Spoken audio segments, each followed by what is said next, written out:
श्री स्वामी समर्थ। जय जय स्वामी समर्थ। स्वागत आहे तुमचं जय सद्गुरू या मराठी यूट्यूब चॅनलमध्ये। कोणत्या व्यक्तीच्या पाया पडू नये? श्री स्वामी समर्थ सांगतात, या 4 व्यक्तीच्या पाया पडल्याने आयुष्यात दुर्दैव येते। त्यामुळे या 4 व्यक्तीच्या पाया चुकूनही तुम्ही पडू नका, नाहीतर आयुष्यात कधीच यशस्वी होऊ शकणार नाही। कोण आहेत त्या व्यक्ती? कोणत्या व्यक्तीच्या पाया पडू नये?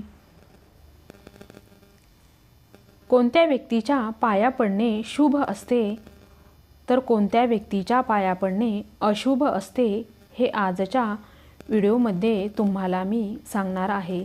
त्याआधी कमेंटमध्ये श्री स्वामी समर्थ लिहायला विसरू नका आणि व्हिडिओला एक मनापासून लाईक नक्की करा आणि चॅनेलला नक्की सबस्क्राईब करा। कोणत्याही म्हाताऱ्या किंवा वयस्कर व्यक्ती स्मशानभूमीतून आले असतील तर त्यांच्या पाया पडू नये, कारण स्मशानातून येणारा माणूस हा अशुद्ध मानला जातो।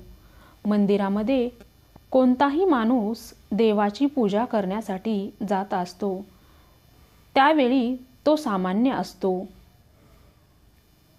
त्यामुळे मंदिरात कोणी भेटले तर देवाच्या आधी त्यांच्या पाया पडू नये, झोपलेल्या माणसाच्या पाया पडू नयेत, कारण शास्त्रानुसार झोपलेल्या माणसाच्या पाया पडणे म्हणजे मृत्यू पावलेल्या माणसाच्या पाया पडल्यासारखे असते। त्यामुळे खूप नुकसान होऊ शकते।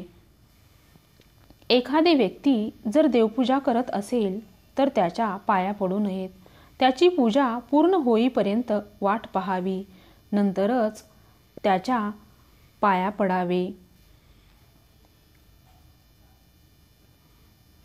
पूजा करताना मध्येच त्याच्या पाया पडू नये, त्यामुळे त्याच्या पूजेमध्ये विघ्न येते आणि ते पूर्णपणे चुकीचे आहे।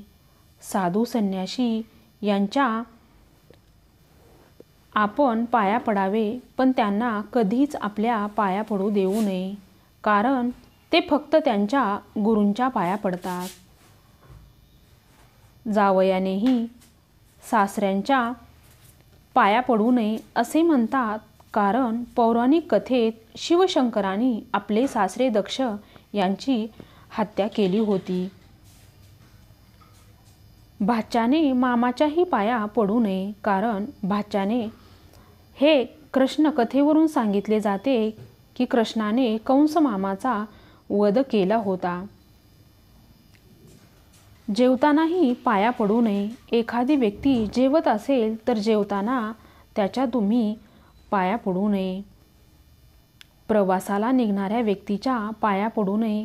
तसेच तुमच्याबरोबर प्रवासाला निघालेली व्यक्ती वयाने मोठी असली तरी तुमच्याबरोबर निघणार असेल तर त्यांना नमस्कार करू नका। शत्रूला कधीच करू नका नमस्कार, कारण त्यांच्या मनात कायम द्वेष असतो। आपले चांगले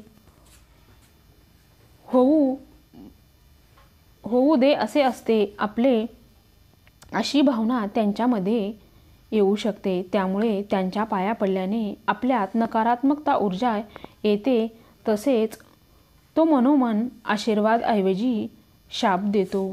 म्हणून शत्रूला कधीच नमस्कार करू नये। कोणाच्या पाया पडल्यामुळे भाग्य वाढते? मोठी बहीण आणि आत्याच्या पाया पडल्यामुळे बुध ग्रह मजबूत होतो। वयस्कर माणसांच्या पाया पडल्यामुळे केतू ग्रह बलवान होतो। वडिलांच्या पाया पडल्यामुळे सूर्यग्रह हा मजबूत होतो। काकी, आई, आजी, मावशी यांच्या पाया पडल्यामुळे चंद्रग्रह हा मजबूत होतो।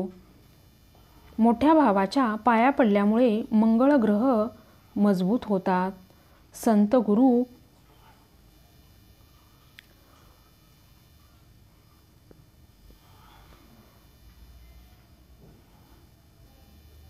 कोणत्याही प्राण्याला ओलांडून कधीही जाऊ नये अग्नीला चुकूनसुद्धा ओलांडू नये आणि कधी पाय लागू देऊ नये. ज्या खुंट्याला आणि दोरीला गाय किंवा त्याचं वासरू बांधलेलं असतं त्याला कधीही ओलांडू नये. केस, भस्म आणि अपवित्र वस्तूला ओलांडू नये. या 4 लोकांचे आपल्या घरी येणे शुभ असते. जर तुमच्या घरी तुमची नणंद घरी येत असेल तर तुमच्या नंदेचं तुमच्या घरी येणं अत्यंत शुभ असतं. पण ती सारखी येऊन माहेरी राहत असेल तर ते चुकीचे आहे. कारण मुलीने माहेरी पाहुणचारासाठीच यावे. तुमच्या घरी जर तुमचे जावई येत असतील तर जावयाची पावलं तुमच्या घरासाठी अत्यंत शुभ असतात. पण जावयाने घर जावाई होऊन राहू नये. तुमच्याकडे वारंवार तुमचे भाचे येत असतील तर त्यांचे तुमच्या घरी येणं तुमच्यासाठी खूप भाग्याचे असते. तुमच्या घरी कोणी संत, महापुरुष आणि गुरुजन येत असतील तर त्यांची पावलं तुमच्यासाठी खूप शुभ असतात. श्री स्वामी समर्थ. जय जय स्वामी समर्थ. आजचा व्हिडिओ जर आवडला असेल तर नक्की लाईक करा. श्री स्वामी समर्थ.